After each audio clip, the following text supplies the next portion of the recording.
Well, good morning. So, back to the basics. Like those of you who know me know, I'm a coach. In football, as a line coach, if my guys could block and tackle well, we'd win games.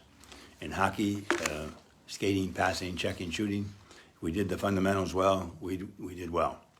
And I think the same thing is true of relationships. So, I think you have a much better chance if you can just stick to the basics. And what are those basics?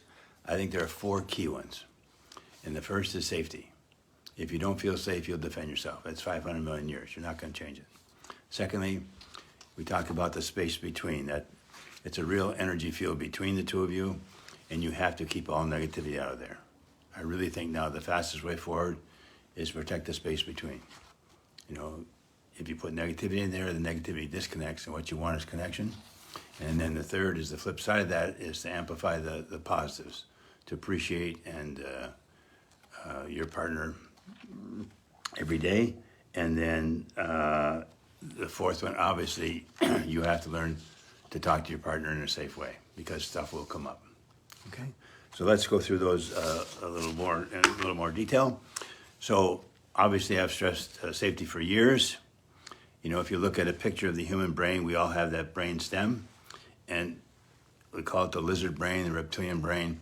It's been around for 500 million years. You're not going to change it, and its basic job is to keep us alive. I'm not knocking it. Here's me. I'm getting up there, but I don't want it to run my marriage. All right, and I would characterize most relationships. They're unconscious. They're old brain. They're reactive, and your old brain wants to defend itself, and its reactive response is to the fight or flight or freeze response. And in your relationship, you want to change that to a more conscious relationship where you use your new brain, your thinking brain, and become more intentional. All right?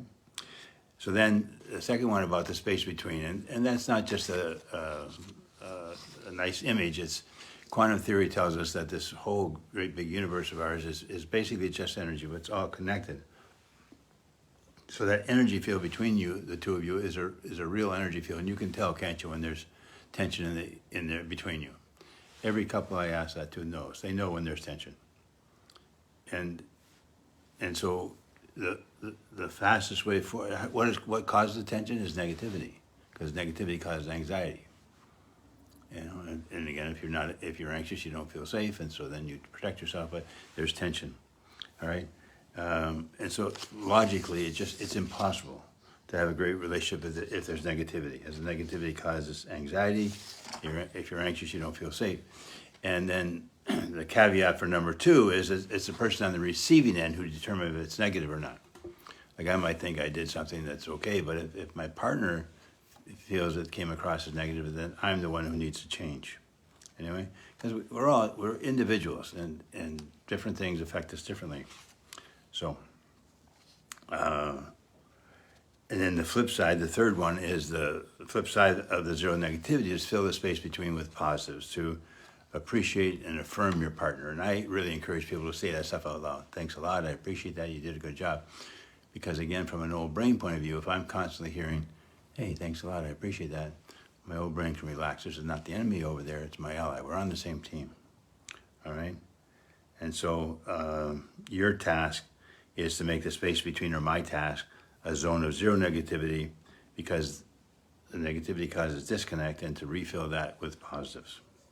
And then lastly, so the basics, safety, the space between, no negativity, fill it with positives, and then you have to learn to talk. Fourth one, you have to learn to talk to your partner in a safe way. And we've talked about the safe conversation process, which is a very intentional, structured, awkward approach, but it works. Takes things out of the power struggle. And the safe conversation process is the mirroring, the validation, and the empathy. And I know it is a structured approach. It's awkward at first, but it takes issues out of the power struggle because it doesn't make one person right, the other one wrong. It's just, here's what's going on for me. Does that make sense? Anyway, go back to number one. If you don't feel safe, you'll defend yourself if you feel attacked. But the safe conversation process just allows two people to talk to each other rather than attack or withhold. So 4 simple skills, but perhaps not easy at the start. But try using them for a month and see if you notice a difference. It has to be safe. Protect the space between. No negativity. Because the negativity causes disconnect. Refill that space with positives, appreciations, affirmations. And then when you talk to each other, it has to be safe. No attack, no withdraw. All right?